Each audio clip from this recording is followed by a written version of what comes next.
নমস্কার, নিউজ 18 বাংলার ডিজিটাল পেজে আপনাদেরকে স্বাগত। আপনাদের সঙ্গে রয়েছে আমি আবির। আপনারা জানেন যে ভারতীয় রেল বর্তমানে তাদের যে প্রযুক্তিগত দিক থেকে যাত্রীদের সুরক্ষার জন্য নানা ধরনের ব্যবস্থা গ্রহণ করছে এবং যে সমস্ত ব্যবস্থা গ্রহণ করে তারা চলছেন তার মধ্যে অত্যন্ত উল্লেখযোগ্য হচ্ছে যে ট্র্যাকের অর্থাৎ রেলের যে নিরাপত্তা, সেই নিরাপত্তা ব্যবস্থা যাতে যথাযথভাবে থাকে।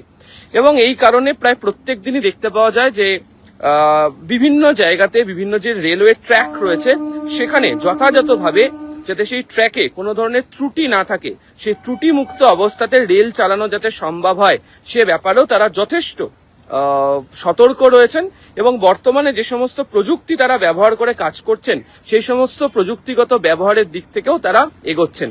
তো আপনাদেরকে এমন একটা জিনিস আজকে দেখাবো যার ভিত্তিতে ভারতীয় রেলের ক্ষেত্রে যে এই প্রযুক্তির ব্যবহারের ক্ষেত্রে সুরক্ষা ব্যবস্থা কিভাবে এগোচ্ছে সেটাকে আপনারা দেখতে পাবেন। দেখুন, এই যে মেশিন দিয়ে দেখছেন যে রেল অর্থাৎ যাকে আমরা খুব সহজ কথাতে লাইন বলি, ট্র্যাক বলি, সেখানে একটি মেশিন দিয়ে পরীক্ষা চলছে। তো যে মেশিন দিয়ে এই রেলের ট্র্যাক পরীক্ষার কাজ চলছে, তো এই মেশিনকে বলা হয় হচ্ছে ইউএসএফডি অর্থাৎ আল্ট্রাসাউন্ড ফ্লড ডিটেক্টর বলা হয়। দেখে নিন, আমি আপনাদেরকে দেখাচ্ছি যে এই যে মেশিন, এই মেশিন দিয়ে কাজটি হচ্ছে। এক্ষেত্রে দাঁড়িয়ে এই যে রেলের ট্র্যাক রয়েছে, এই রেলের ট্র্যাকে কোথায় কোন ধরনের ত্রুটি রয়েছে তার সমস্ত কিছুই ধরা পড়বে। আচ্ছা, কিভাবে ধরা পড়া সম্ভব হবে এটার মধ্যে দিয়ে?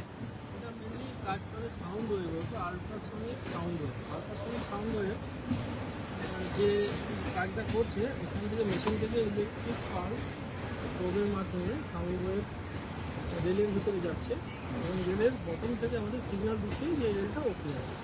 ভিতরে যদি কোনো ফ্র্যাকচার থাকে, কোনো ফ্র্যাকচার মিনস এয়ার গ্যাপ, তাহলে সেখান থেকে সিগন্যালটা রিটার্ন করবে। আমাদের মেশিনে আমার ডিসপ্লেতে আমরা বুঝতে পারবো যে এখানে একটা ফ্ল আছে। আচ্ছা, ফ্ল মিনস এয়ার গ্যাপ। এবার এই যে ফ্লটা কতটা ছোট আমরা ডিটেক্ট করতে পারি, 0.8 মিলিমিটার, এই মিনিমাম সাইজ 0.8 মিলিমিটার ফ্ল আমরা এই মেশিন দিয়ে আমরা ডিটেক্ট করতে পারি। এই মেশিনে ডিটেক্ট করার পরে এই মেশিনে ডিটেক্ট করার পরে আমরা রিপোর্ট দিই। রিপোর্ট দেওয়ার পরে মেইনটেনেন্স সেকশন আছে, রিপোর্টের ভিত্তিতে এই মেশিনটা মেনলি বলে B scan SRT machine, single rail tester. B scan মানে এখানে এই মেশিনে আমার অটোমেটিক ভিডিও রেকর্ডিং হচ্ছে, ইনস্ট্যান্ট রেকর্ডিং হবে এ স্ক্যান, যেটা আমাদের কোনো একটা ফ্ল যখন রেকর্ডিং হবে দেখতেই পাচ্ছেন যে রেল এই লাইনে রয়েছে, যে কারণে হচ্ছে যে রেলের যে পরীক্ষা চলছে এখানে লাইনের মধ্যে, সেক্ষেত্রে দাঁড়িয়েও দেখে নেওয়া হচ্ছে যে যে ট্র্যাকগুলোতে প্রতি মুহূর্তের জন্য, কারণ এটা আমি শিয়ালদা ডিভিশনে একটি জায়গাতে রয়েছি এবং শিয়ালদা ডিভিশনের এই জায়গাতে প্রত্যেক দিন প্রচুর সংখ্যক ট্রেন চলাচল করে এবং যেটা উনি বলছিলেন, আমি আরো একবার ওই মেশিনের কাছে আসবো। দেখুন, এই যে মনিটর, যে মনিটরে হচ্ছে যখন এই মেশিনকে এগিয়ে নিয়ে যাওয়া হয়, তখন এখানে কোথায় কোন ধরনের লাইনের ত্রুটি রয়েছে কিনা সেটা সম্পূর্ণভাবেই মনিটরে ধরা পড়ে। যারা ইঞ্জিনিয়ারিং বিভাগের কর্মীরা রয়েছেন, সেই ইঞ্জিনিয়ারিং বিভাগের কর্মীরা সেটা সঙ্গে সঙ্গে তারা নোট ডাউন করেন এবং তার ভিত্তিতে কিভাবে কাজ করা হবে সেটা সিদ্ধান্ত। তাই তো এখানে এই মনিটরে কিভাবে ধরা পড়ে? দিচ্ছে একটা সিগন্যালের সুইপিং সিগন্যাল হচ্ছে, এটা আমার আসছে, এখানে একটা বোল্ট হোল আছে ভেতরে, এখানে একটা বোল্ট হোল আছে 37 ডিগ্রি, এটা 37 ডিগ্রি প্রোব থেকে আসছে। আচ্ছা, এইখানে একদম যে পিছনের প্রোব সেটা হচ্ছে 37। এবার এখান থেকে সিগন্যালটা পাঠাচ্ছে 37 ডিগ্রি অ্যাঙ্গেলে, 37 ডিগ্রি অ্যাঙ্গেলে এই হলে বোল্ট হলে সিগন্যাল পাঠাচ্ছে। সেখান থেকে আমাদের সিগন্যালটা রিটার্ন হচ্ছে, রিটার্ন হলে আমরা এইরকম মেশিনে ডিসপ্লে দেখতে পাচ্ছি। এটা আমাদের নন ফ্ল, এইটা দিয়ে স্লিপারের সঙ্গে রেলকে বাধা আছে, তো এটা আমাদের ফ্ল না, এটা একটা নন ফ্ল। কিন্তু এই যে মুভমেন্টটা হচ্ছে, এই মুভমেন্টটা দেখে আমরা দেখে নিচ্ছি যে হ্যাঁ, এটা আমাদের একটা নন ফ্ল আছে। এবার আননোন ফ্ল হবে যেটা আমরা ইনভিজিবল, যেটা রেলের ভেতরে আছে আমরা দেখতে পাচ্ছি না। এইরকম কিছু যদি সিগন্যাল দেয় প্রোব, তখন আমাদের বুঝতে হবে যে ওটা ভেতরে, রেলের ভেতরে একটা ইন্টারনাল ফ্ল আছে, সেটা আমরা ডিটেক্ট করি তখন, এবং সেইভাবে রিপোর্ট দিই। রেলের মধ্যে মার্কিং করা হয় যে কোন লোকেশনে ওটা আছে। মেনটেন্যান্স পিডব্লিউডি আছে, ওরা এটাকে অ্যাকশন নেবে কোনো যদি ছোটো থাকে মাপ আরডিএসও ক্রাইটেরিয়া অনুযায়ী যদি হয়, তাহলে ওবিএস যদি হয় তাহলে ওটাকে ওরা প্লেট বেঁধে সিকিউর করবে, পিস প্লেট বা যখন প্লেট।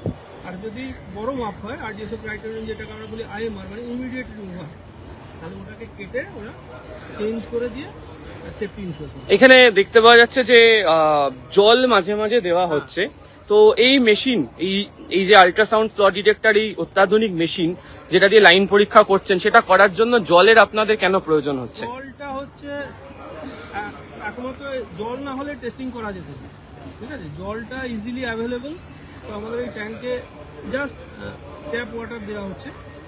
আর ট্যাপ ওয়াটার দিলে ওখান থেকে পাইপ করা আছে, বিভিন্ন পাইপে বিভিন্ন প্রবে জলের কানেকশন করা আছে। এবার জলের কাজ হচ্ছে কাপল্যান্ড হিসেবে ইউজ করা হচ্ছে। কাপল্যান্ডের কাজ কি, আমাদের যে ফিজিক্সে আছে, ফিজিক্সের সাউন্ড ওয়েভের থিওরি, রিফ্র্যাকশন থিওরি, আমার যে সিগন্যালটা জেনারেট হবে নিচের প্রোব থেকে রেলের ভেতর ততক্ষণ প্রবেশ করবে না যতক্ষণ না ওই এয়ার গ্যাপটাকে আমি সরাতে হবে। আমার প্রোবের বটম আর রেলের টপ এর মাঝখানে একটা 0.2 মিলিমিটার গ্যাপ, সেই গ্যাপে যদি আমার এয়ার থাকে তাহলে কোনো সিগন্যাল রেল থেকে প্রোবের যে পার্সপেক্স যে আছে, পার্সপেক্স দিয়ে প্রোবের পার্সপেক্স লেভেল থেকে, তাহলে এনার্জিটাকে আমাকে যদি ভেতরে না যায় তাহলে টেস্ট হবে না। এনার্জিটাকে ভেতরে নেওয়ার জন্য আমাদের এই প্রোবের নিচে পার্সপেক্স আছে, পার্সপেক্সের বাউন্ডারি থেকে সিগন্যালটা ওয়াটার লেয়ারে প্রবেশ করবে 87%। আবার ফের ওই ওয়াটার লেয়ার থেকে স্টিল, রেলের যে স্টিল সেখানে প্রবেশ করবে মাত্র 12%।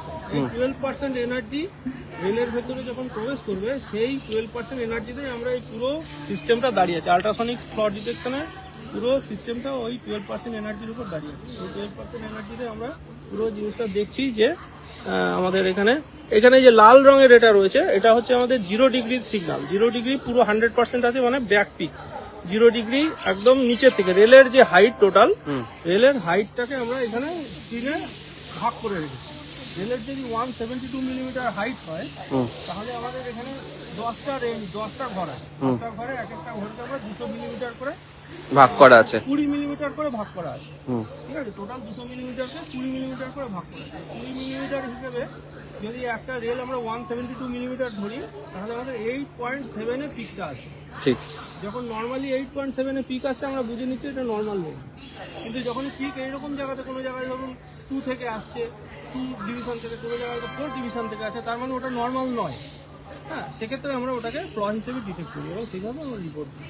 একেবারেই অত্যাধুনিক এই ব্যবস্থা যেটাকে ব্যবহার করছে হচ্ছে শিয়ালদা ডিভিশন, এবং শিয়ালদা ডিভিশনের বিস্তীর্ণ জায়গায় বিভিন্ন সেকশন জুড়েই রেলের তরফ থেকে এই ইউএসএফডি বা আল্ট্রাসাউন্ড যে ফ্ল ডিটেক্টর, যার কথা আপনাদেরকে আমি এতক্ষণ বললাম, যেভাবে লাইন পরীক্ষা, তো তার মধ্যে দিয়েই এই গোটা প্রক্রিয়া সম্পন্ন।